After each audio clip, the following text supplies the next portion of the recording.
اسلام مخصوص پوجا پاٹ کا نام نہیں کہ آپ تھوڑی دیر کے لیے عبادت کر لیں، تھوڑی دیر کے لیے نیک ہو جائیں، کچھ مخصوص دن آئیں تو ان دنوں میں بدل جائیں اور باقی آپ اپنی روٹین جاری رکھیں۔ اس کا نام مذہب نہیں۔ مذہب اسلام تو ہمہ وقت،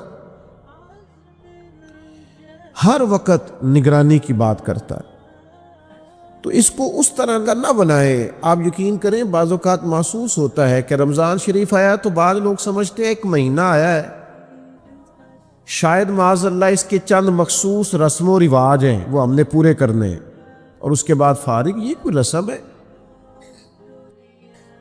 عبادت میں اور رسم میں فرق ہوتا ہے۔ اس کی معنویت کو، اس کے حسن کو تو سمجھیں۔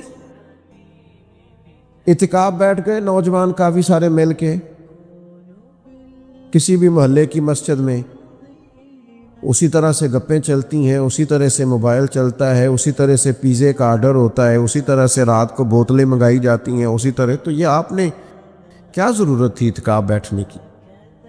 اگر آپ اس کی معنویت کو ہی نہیں سمجھے کہ اعتکاف تو بیٹھا جاتا ہے شب قدر کی تلاش کے لیے، وہ تو ساری رات ٹک ٹکی لگا کے ڈھونڈتا ہے معتکف کہ کہیں مجھے وہ جلوے نظر آئیں جو جلوے اللہ شب قدر میں عطا کرتا ہے۔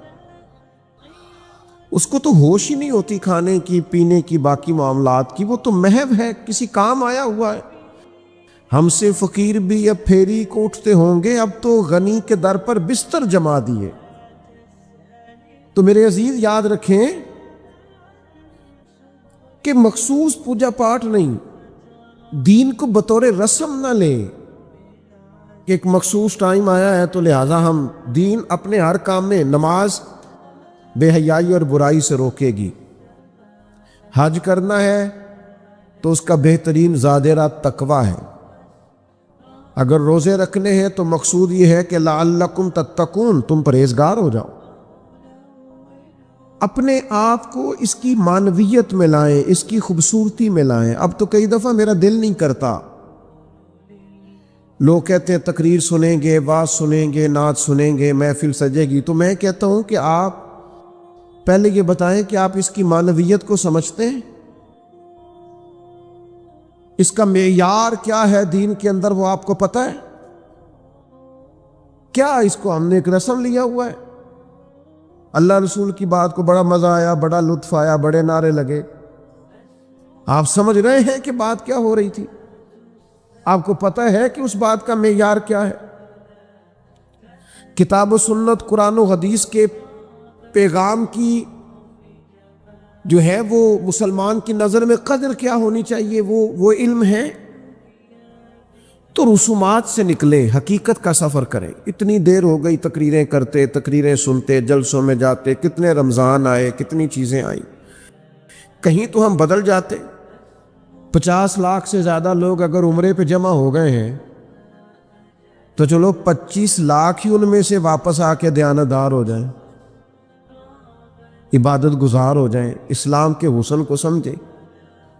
40 لاکھ حج کرنے جاتا ہے تو اس میں سے 20 لاکھ ہی سچی توبہ کر کے آ جائے، لیکن مدینے گئے، کعبے گئے، کربلا گئے، جیسے گئے تھے گھوم پھر کے واپس سو آ گئے۔ سٹیٹس لگاؤ۔ اب تو کئی دفعہ تکلیف ہوتی، میں ذاتی طور پر اس قدر زیادہ پریشانی میں آ جاتا ہوں، کئی جگہوں پہ جا نہیں پاتا، طبیعت نہیں مانتی، دل کرتا ہے کسی پرانے دوست سے ملیں، اس سے بات کریں، اس کے پاس 4 گھڑیاں بیٹھیں، دل کرتا ہے کسی جگہ انسان بغیر مووی کے بھی کوئی بلائے، اس کے پاس چند گھڑیاں بیٹھیں، کوئی ملنے آئے تو کہے آپ سے ملنے آئے ہیں، آپ کی فوٹو سے نہیں ملنے آئے۔ کچھ تھوڑا سا یار اصل کا سفر بھی تو کرو نا۔ اب تو آپ یقین کریں، والدہ کے لیے جس نے سوٹ خریدا ہے، اس نے بھی ایک دوست مجھے دکھا رہا تھا، اس نے بھی سٹیٹس پہ لگایا ہے، تیری اماں نے جو تیرے لیے کپڑے ساری زندگی بنوائے، ابا جی نے، انہوں نے فوٹو کھینچی تھی اس کی، سٹیٹس پہ دیا تھا، یہ میں نے اماں کے لیے شاپنگ کی۔ چھوڑ دیں یار، آپ زندگی کی خوبصورتی اور معنویت کو لیں تو رسم سے باہر آئیں۔ دنیا میں جتنے بھی لوگ تھوڑی سی شعور کی آنکھ کھولتے ہیں نا، وہ کسی مذہب کو ماننے والے نہ ہوں یا ماننے والے ہوں، جب شعور بیدار ہوتا ہے نا تو 2-4 سوالوں کے جواب وہ تلاش کرنے شروع کر دیتے ہیں۔ ایک تو سوال ان کے ذہن میں یہ اٹھتا ہے کہ انسان کیوں پیدا ہوا ہے، کہاں سے آیا ہے، اگر آیا ہے تو پھر آیا کہاں سے اور کیوں آیا ہے۔ اور پھر یہ بھی سوال پیدا ہوتا ہے کہ سب انسان ایک جیسے سٹیٹس کے کیوں نہیں، کوئی امیر ہے، کوئی غریب ہے، کوئی پڑھا لکھا ہے، کوئی ان پڑھ ہے، کوئی خوبصورت ہے، کوئی ظاہری طور پر لوگوں کی نظر میں بدصورت ہے، کوئی آقا ہے، کوئی غلام ہے۔ ان سوالوں کے لوگ جواب چاہتے ہیں۔ مقصد حیات کیا ہے اور انسان کو کس نے بھیجا ہے، کس مقصد کے لیے بھیجا ہے، ہم کیوں آئے ہیں، اس کا نا جواب چاہیے حضرت انسان کو۔ پھر وہ یہ سوال مختلف لوگوں کے ذہنوں میں گھومتے گھومتے کوئی کسی طرف نکل گیا، کوئی کسی طرف نکل گیا۔ ایک بڑا ادیب آدمی تھا، بڑا بہترین شاعر تھا، وہ کہنے لگا اصل میں نا انسان ایک پھول ہے، تو بہار کا موسم آتا ہے تو کھل جاتا ہے، جوانی ہے، صحت ہے، تندرستی ہے، پھر خزاں آتی ہے تو آہستہ آہستہ اس کے پتے مرجھا جاتے ہیں، پھر زیادہ ہی پتجھڑ آتا ہے تو ٹوٹ جاتا ہے، یعنی انتقال کر جاتا ہے، لہذا ایک خوشبو ہے، ایک پھول ہے۔ اس نے بھی بات کی، چلو ٹھیک کی ہوگی۔ پھر ایک اور شخص بولا، اس نے کہا نہیں، بنیادی طور پر نا پوری دنیا کے اندر مختلف کردار اللہ نے بنائے ہیں، کوئی باپ ہے، کوئی دادا ہے، کوئی بیٹا ہے، کوئی پوتا ہے، کوئی بھائی ہے، تو سب اپنا اپنا کردار نبھاتے ہیں اور پھر اپنے اپنے وقت پر وہ رخصت ہو جاتے ہیں، کیونکہ اب کردار بدلنے کی باری آ گئی۔ اب وہ جو باپ تھا اس نے دادا بننا ہے، اور وہ جو پوتا تھا اس نے باپ بننا ہے، لہذا وقت بدلتا ہے تو یہ کردار بھی بدل جاتے۔ لوگ اپنے اپنے حساب سے کوششیں کرتے رہے، یہاں تک کہ بعض نے یہ بھی کہہ دیا کہ انسان پہلے حیوان تھا۔ یہ ترقی کرتے کرتے کسی نے کچھ کہا، کسی نے کچھ کہا، لیکن یاد رکھنا یہ راز اگر کھولا ہے نا کسی نے تو اسی نے کھولا ہے جس نے انسان بنایا ہے، یہ اسی نے کھولا ہے۔ جو فلسفیوں سے کھل نہ سکا اور نکتہ وروں سے حل نہ ہوا، وہ راز ایک کملی والے نے بتلا دیا چند اشاروں میں۔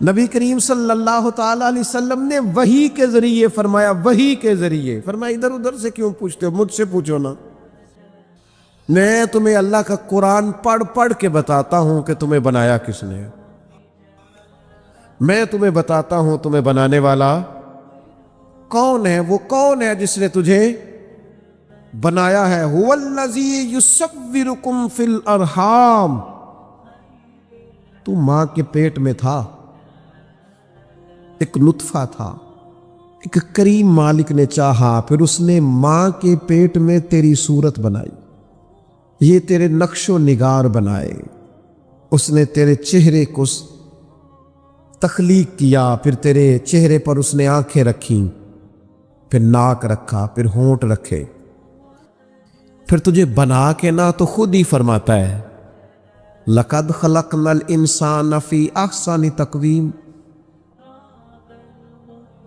خود بنا کے نہ خود فرماتا ہے کہ تحقیق میں نے انسان کو بڑی ہی خوبصورت ساخت پر پیدا فرمایا۔ ایک منٹ کے لیے ذرا سوچ کے دیکھنا کہ یہ ناک اگر یہاں ہوتا تو کتنا برا لگتا، یہ ہونٹ اگر تھوڑے سے بھی نیچے ہو جائے تو کتنے، بعض لوگوں کے نا ذرا سے دانت تھوڑے سے کبھی اوپر ہو جائے نا کسی بیماری کی وجہ سے بھی تو لوگوں کو اچھے لگتے۔ اللہ نے جو چیز بنائی ہے اسے بار بار توڑ کے سجا کے نئے سرے سے کر کے دیکھ لو، سونی اسی طرح ہی لگتی ہے جس طرح میرے رب نے بنا دی ہے، اسی طرح ہی خوبصورت لگتی ہے۔ اور وہ کہتا ہے یہ جو تیرا چہرہ ہے نا، فی ای صورت ما شاء رکبک،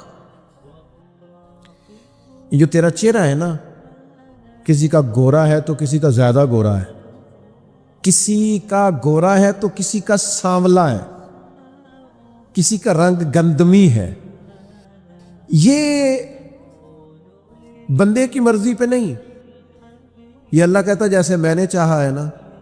اگر آپ یہ آیت سمجھ جائیں نا تو اپنے آپ سے پیار ہو جائے گا، پھر کالے سیاہ رنگ والا بندہ بھی کہے گا اوہو چہرہ میرا ہے پر چاہت اللہ تعالیٰ کی ہے، پھر تو اپنے آپ سے پیار ہو جائے گا، پھر تو اپنے آپ سے محبت ہو جائے گی، پھر تو انسان کہے گا کہ خدا جانے بلندی ہے کہ پستی، پر جہاں میں ہوں وہاں کوئی نہیں ہے، پھر پیار ہو جائے گا اپنے آپ سے۔ شرط یہ ہے کہ دیکھو تو صحیح، تو اس کو بنایا ہے اللہ نے، پیدا کیا ہے اللہ نے بنایا۔ اس سوال کا جواب یہ ہے کہ تجھے اللہ نے بنایا ہے، خود سے نہیں تو بنا، تو کسی کی چاہت ہے، تجھے کسی نے بھیجا ہے۔ اچھا جی، تو اس نے پیدا کر دی انسان، تو وہ ایک ان پڑھ رہ گیا ہے، وہ ایک شخص تو ایسا ہے جو بالکل انگوٹھا چھاپ ہے، وہ ایک شخص ایسا ہے جو زندگی میں نانے جویں تک کا محتاج رہا، کوئی خاص مال و دولت نہیں، کچھ بھی نہیں۔ کچھ بڑے مشہور تھے، بڑے معروف تھے، بڑی دنیا جانتی تھی، اور کچھ ایسے ہیں جن کو کوئی بھی نہیں جانتا۔ ساری زندگی انہوں نے گمنامی میں گزار دی۔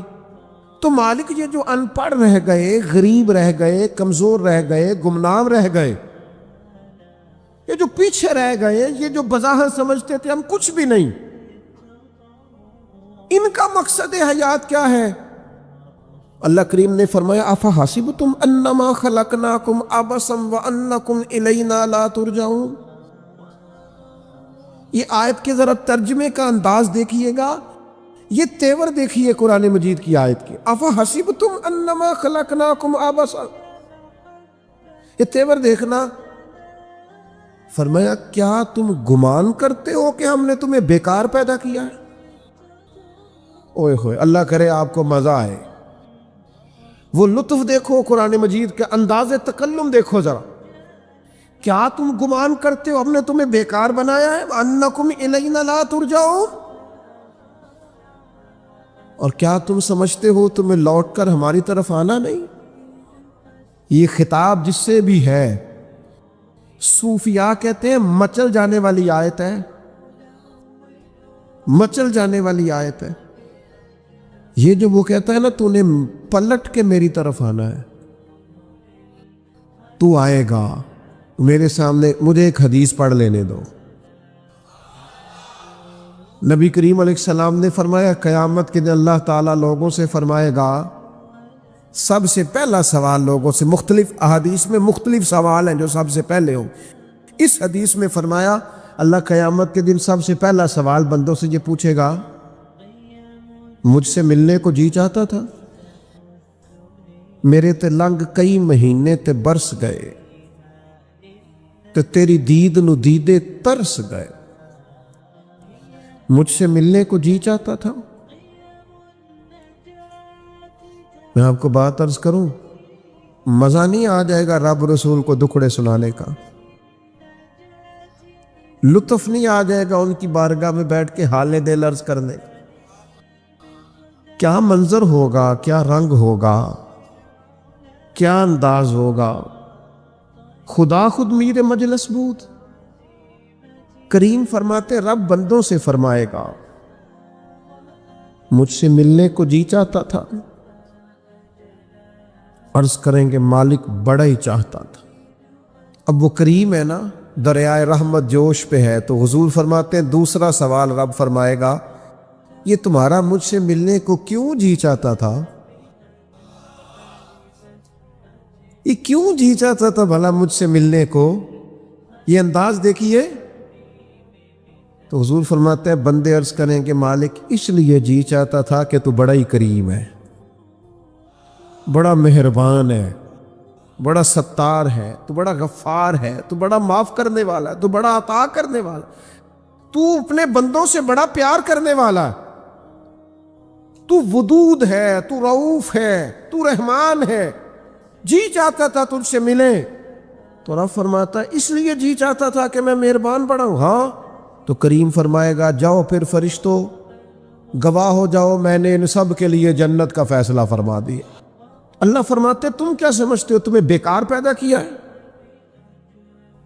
انسان کو اللہ نے بیکار نہیں بنایا۔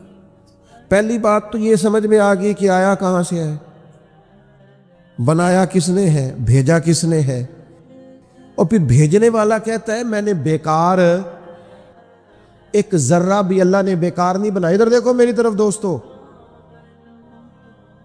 اس آدمی کو آپ سمجھتے ہیں نا بالکل مجذوب ہے، بالکل اس کی زبان سے رطوبت نکلتی ہے اور آنکھوں سے پانی نکلتا ہے اور ہاتھ پکڑ کر سڑک پار کرانا پڑتی ہے، اور جس کو تم سمجھتے ہو نا کہ اس کو تو گھر کا ایڈریس بھی نہیں آتا، اس کی پشت پر اس کا پتہ لکھا ہے، جسے تم خیال کرتے ہو نا یہ بالکل ضعیف ہے، کمزور ہے، اٹھ نہیں سکتا، چل نہیں سکتا، قرآن مجید کی آیت کہتی ہے کہ بندہ بیکار وہ بھی نہیں ہے، تو وہ تو بالکل کسی کام نہیں، وہ تو گھر والے بھی لوگ اس کا مذاق اڑاتے ہیں، کوئی اہمیت نہیں، کوئی پوچھتا نہیں۔ تو یہ کیا ہے؟ پڑھو نا مشکات شریف۔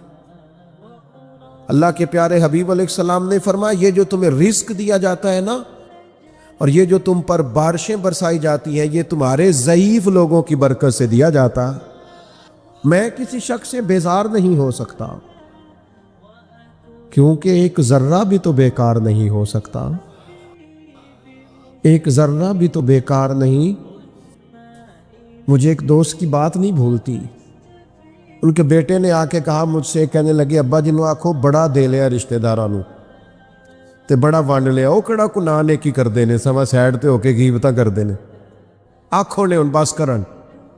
اور وہ تھوڑے تھوڑے نالاں بھی تھے، چند باتیں اس نے اس طرح کی بتائیں جو واقعہ شکایت والی تھی، تو میں نے ان بزرگوں سے کہا میں کہ پاجی منڈا بھی پریشان ہے، کر دے بھی تو چھڈو، سادہ بندہ انپڑھ آدمی محنت مزدوری، اتنی پتے کی بات کی؟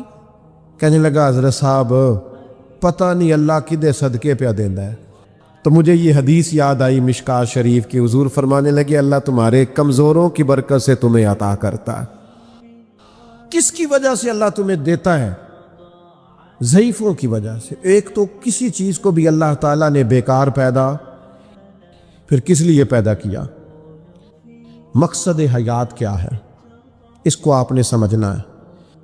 فرمایا الذی خلق الموت والحیات لیبلوکم ایکم احسن عملا،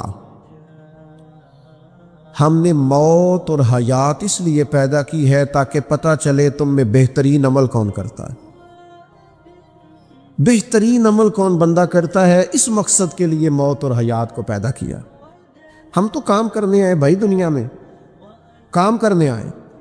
یہ جو لوگ ویلے بیٹھے ہیں نا، صبح سے شام تک موبائلیں چلا رہے ہیں، آرام کر رہے ہیں، کھانے کھا رہے ہیں، آ رہے ہیں، جا رہے ہیں، یہ لوگ اس مقصد حیات سے غافل ہیں جس مقصد کے لیے بھیجے گئے۔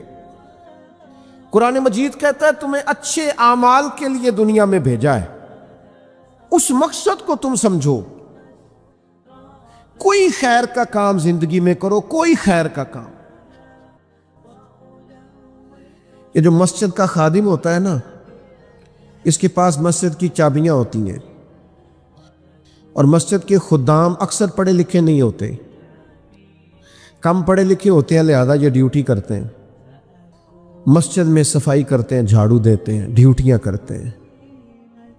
لیکن میں آپ سے عرض کروں، بن سنور کے امام صاحب آئے، جناب پگڑی باندھی ہے، جبہ پہنا ہے، آ کے وہ سج گئے، سنور گئے، آ کے یوں بیٹھ گئے وہ، لیکن ان امام صاحب کو ان کی بھی بڑی شان ہے، جو نمازی مسجد میں سجدہ کریں گے ان کی بھی بڑی شان ہے، لیکن اس بندے کا مرتبہ آپ سمجھتے ہیں جو سب سے پہلے آیا ہے، جس نے آ کے جھاڑو دیا ہے؟ کہہ لوں میں ایک جملہ، کہہ لوں میں ایک جملہ، ایک بات کہہ لوں وہ والی کہ نبی کریم علیہ السلام نے کنجیاں ساری سیدنا بلال کو دے دی تھی، ڈیوٹی حضرت بلال حبشی کو دے دی۔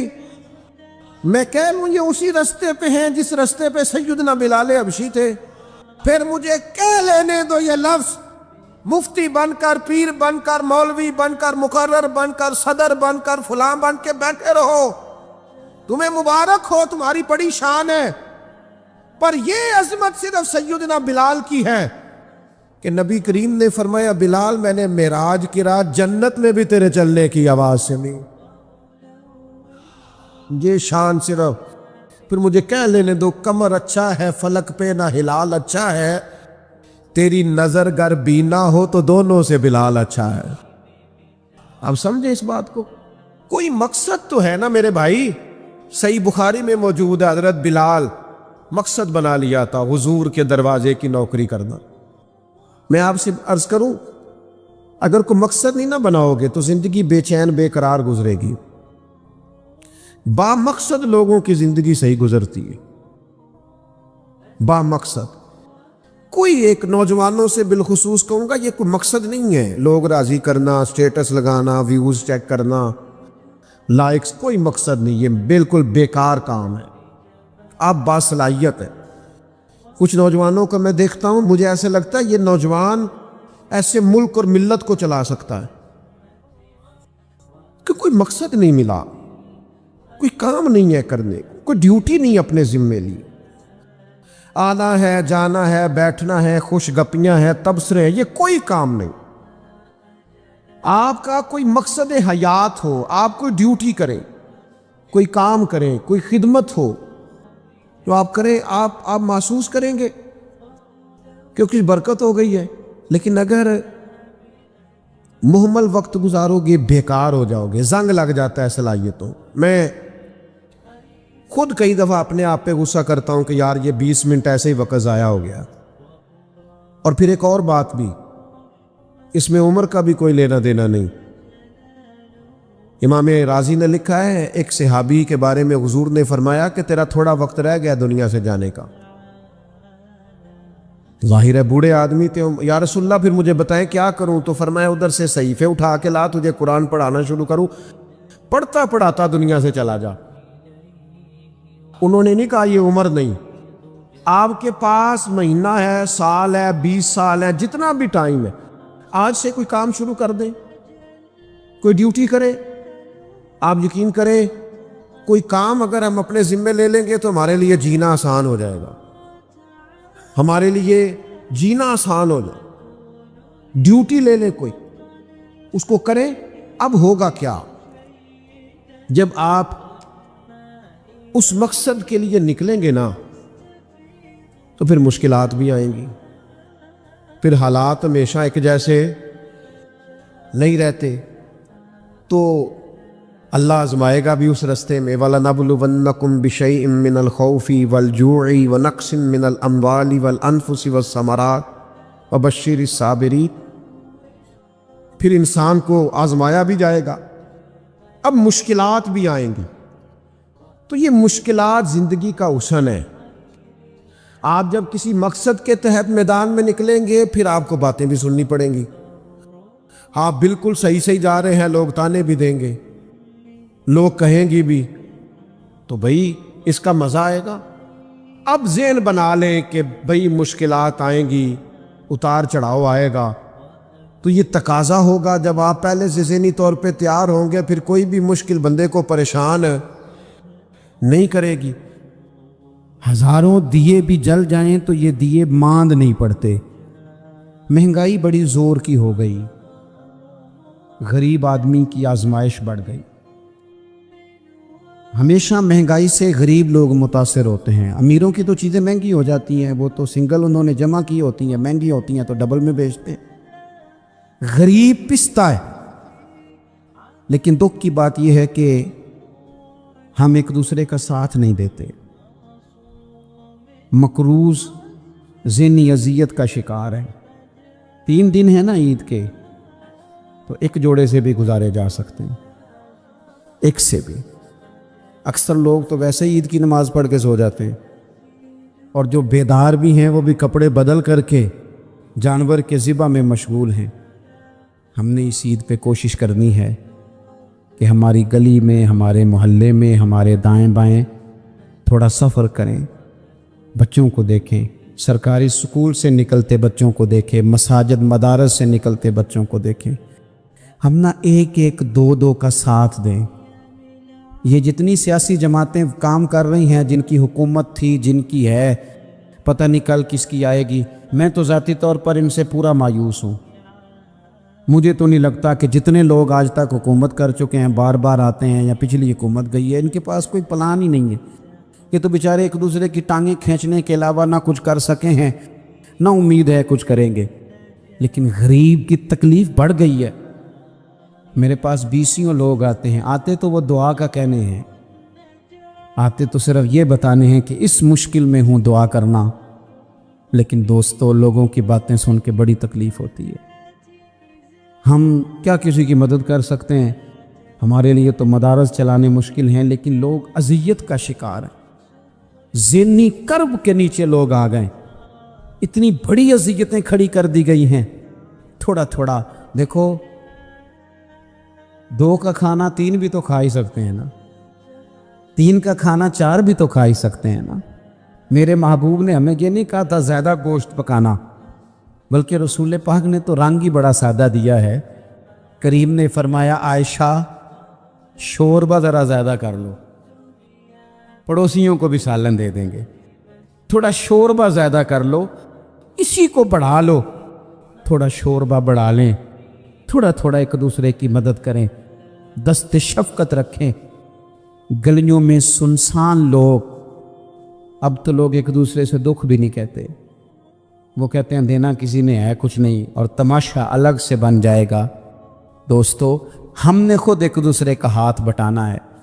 جو لوگ صاحب ثروت ہیں، دیکھو ایک ہی باپ کی اولاد ہوتی ہے، ایک کو اللہ بڑا نواز دیتا ہے، 2-3 کمزور رہ جاتے ہیں، اس کو چاہیے وہ دوسروں پہ دست شفقت رکھے۔ ایک گلی میں سارے لوگ ایک ہی قبیلے کے، ایک ہی علاقے کے، ایک آگے نکل گیا ہے، اسے چاہیے وہ دوسروں کا خیال کرے۔ عزیز بھائیوں، تھوڑا سا ہمارا گفتگو کا وقت ہے، لمبا نہیں، آپ اگر اطمینان سے بیٹھ جائیں گے تو 2-4 باتیں اپنی بساط کے مطابق عرض کرنے کی کوشش کروں گا۔ اللہ توفیق عطا فرمائے۔ سب سے پہلی بات تو یہ ہے کہ یہ دستار فضیلت ہے طلباء کا۔ علم کا لغوی معنی جاننے کے ہوتے ہیں۔ علم حاصل کیا جاتا ہے کسی چیز کی معرفت کو حاصل کرنے کے لیے۔ جب ہم کوئی علم حاصل کرتے ہیں تو ہم یہ چاہتے ہیں کہ ہمیں اس چیز کے نفع اور نقصان کا پتہ چل جائے، اور جب ہم دینی علم حاصل کرتے ہیں تو اس کا مقصد یہ ہوتا ہے کہ ہمیں رذائل اور خسائل ان دونوں کی خبر ہو جائے، خیر کیا ہے، شر کیا ہے، اس میں تمیز کا ملکہ ہمیں نصیب ہو جائے، اچھائی اور برائی کھل کر ہمارے سامنے واضح ہو جائے۔ یہ مقصود ہوتا ہے علم سے۔ علم سے، تعلیم سے مقصد زیادہ باتیں کرنا نہیں ہوتا۔ ایک آدمی بہت زیادہ باتیں کرتا ہے تو شاید بڑا عالم ہے، ایک شخص بہت زیادہ گفتگو کرتا ہے تو اس کے پاس معلومات زیادہ، ایسا نہیں، بلکہ حضرت عبداللہ ابن مسعود رضی اللہ تعالیٰ عنہ سے جب کسی نے پوچھا تھا کہ بڑا عالم کون ہوتا ہے، تو آپ فرمانے لگے جو رب سے زیادہ ڈرے وہ بڑا عالم ہے۔ اور دلیل انہوں نے یہ دی کہ اللہ کریم نے قرآن مجید میں فرمایا ہے کہ انما یخشی اللہ من عبادہ العلماء، اللہ کے بندوں میں سے جو عالم ہیں وہ رب سے ڈرتے ہیں۔ تو دینی تعلیم، اس کی معلومات حاصل کرنے کی کوشش کریں، صحیح کریں۔ قرآن مجید کی ایک آیت کریمہ کا کچھ حصہ جو میں نے تلاوت کیا، اس میں اللہ کریم نے فرمایا اپنے محبوب سے، کہا وَقُلْ رَبِّ زِدْنِی عِلْمًا، اے محبوب آپ میری بارگاہ میں یہ دعا مانگیں، آپ یہ عرض کریں کہ اے رب میرے علم میں اضافہ کر دے، اے مالک میرے علم میں اضافہ کر دے۔ بہت ساری چیزیں ایسی ہوتی ہیں جن کی زیادتی ٹھیک نہیں ہوتی، وہ زیادہ ہو جائیں تو نقصان کرتی ہے، لیکن علم ایک ایسی چیز ہے کہ جس کے بارے میں رب کریم نے کہا کہ محبوب آپ دعا مانگیں کہ آپ کو زیادہ علم دیا جائے۔ اور پھر علم ایک ایسی چیز ہے کہ کوئی بھی آدمی یہ دعویٰ نہ کرے کہ میں نے اب بڑا حاصل کر لیا ہے، میری اب تکمیل ہو گئی ہے، میں اب مکمل ہو گیا ہوں۔ جن کو اللہ نے غیب کے خزانوں کی کنجیاں دی ہیں نا، ان سے بھی رب کریم نے کہا ہے کہ محبوب آپ دعا کریں کہ مالک میرے علم میں اضافہ کر دے۔ تو جب وہاں تک یہ بات ہے تو پھر عام آدمی کو بھی چاہیے کہ وہ اپنی معلومات میں اضافے کا شوق پیدا کرے۔ اور تیسری بات یہ کہ جو حضور کے علم شریف پر بات کرتے ہیں وہ بھی اس آیت سے سیکھیں کہ حضور کا علم تو ہر روز رب اس میں اضافہ فرما رہا، تو ہر روز اضافہ ہو رہا ہے۔ وَلَلْآخِرَةُ خَيْرٌ لَكَ مِنَ الْأُولَىٰ، ہر روز ترقی ہو رہی ہے حضور کے علم شریف کی بھی۔ تو ہمارے ہاں زیادہ تر لوگ بات اس لیے سیکھتے ہیں کہ میں کوئی کہیں سے مسئلہ سیکھوں گا پھر جا کے اپنی مسجد کے امام کو تنگ کروں گا کہ وہاں تو میں یہ سن کے آیا ہوں تو یہاں یہ کام کیوں نہیں ہوتا۔ میں کوئی بات سیکھوں گا تو پھر میں اس سے بحث کا دروازہ کھولوں گا۔ علم کا مطلب ہی اپنے آپ کو سنوارنا ہے۔ معلومات حاصل کرنے کا مطلب یہ کہ آپ کے عمل میں پختگی آئے، آپ کے کردار میں پختگی آئے، آپ نے جو سیکھا ہے آپ اس کے مطابق اپنے آپ کو ڈھالیں۔ مسلم شریف میں موجود ہے، نبی پاک صلی اللہ علیہ وسلم نے دعا مانگی ہے، اے اللہ میں اس علم سے تیری پناہ مانگتا ہوں جو علم تو ہو پر نفع والا نہ ہو۔ جس بندے کے علم نے اسے نفع نہیں دیا، وہ کچھ سیکھ نہیں سکا اس سے، تو اس کا علم کسی کو کیا نفع دے گا؟ جب خود سے اس نے، اور صوفیہ کرام تو فرماتے ہیں کہ جو لوگ بڑی معلومات حاصل کر لیں، بڑی باتیں سیکھ لیں، پنچایت میں کسی کو بولنے نہ دیں، گھر میں کسی کو بولنے نہ دیں، بہت سارے لوگ تو علماء کو بھی مشورہ دیتے ہیں، بڑی باتیں کرے لیکن عمل کے لحاظ سے بندہ زیرو ہو تو اہل دل فرماتے ہیں اس کی صحبت سے بچو۔